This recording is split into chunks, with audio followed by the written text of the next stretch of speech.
Good afternoon. So we're very happy with my colleague Eduarda to speak this afternoon. So thank you for this great opportunity. Promoting the mother's voice in the neonatal intensive care unit with premature infants appears nowadays as an evidence. But in this fragile condition, is it enough to propose to the mother to speak or sing to her baby? Who will propose it to her and how?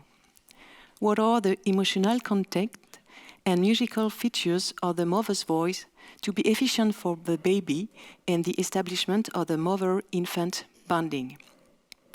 So we're going to present two respective experiences, one in the context of an experimental research in the maternity of Lisbon, and the other in the clinical music therapy practice field in the neonatal care unit of the hospital in Cray. So I'm sorry, I forgot the presentation. I'm Stephanie from the hospital in Cray, music therapist, and actually I'm doing a university degree in developmental care in the University of Montpellier. And Eduarda is leading a postdoc research in the field of psychology of music with the maternity of Lisbon. And there is some link with the University of Lisbon and Nanterre also. So let's go now.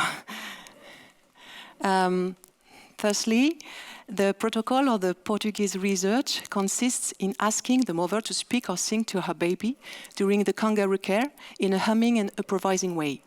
The aim of the study is to observe the vocal behavior of the mother in the most ecological conditions for the baby. Our presentation will focus on the singing voice.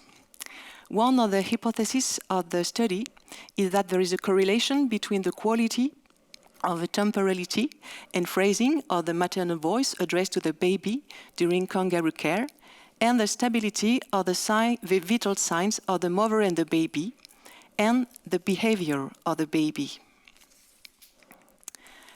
The presence of maternal singing directed toward the baby during kangaroo care can have a positive impact, but not always. And we're going to show you a video with two dyads. The first mother can sing easily, she's used to sing, in a foreseeable temporality, and the baby looks at his mother's face, smiles, and feels relaxed. The second mother is not used to sing, and she feels stressful at the moment of the protocol that was her first skin-to-skin contact with the baby. Her melodic phrases find no conclusion, the rhythm is very segmented, and that keeps the baby in tension. The baby starts to fuss and to cry, so the investigator, Eduarda, has to lead the protocol for evident ethical reasons, and the music therapist comes into play to support the dyad with her singing. So we just would like to precise that the mother could give good feedback to Eduarda after of his experience, and she memorized the melody of Eduarda, and after she sang to the baby, and she brought back this melody at home with the baby.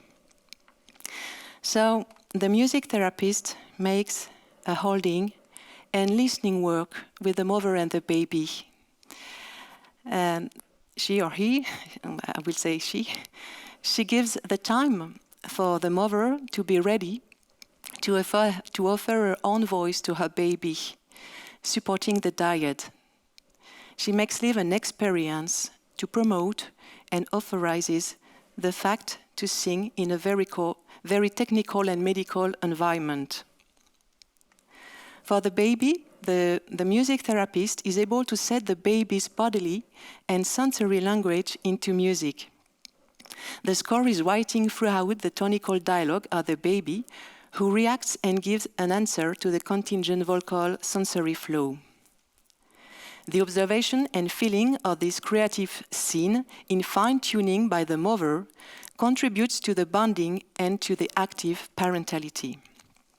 So now let's look at the French video that contains 3 sequences: the music therapist's voice addressed to the dyad, the mother's voice addressed to the baby, and the mother and music therapist's voices singing together for the baby. So thank you for your attention.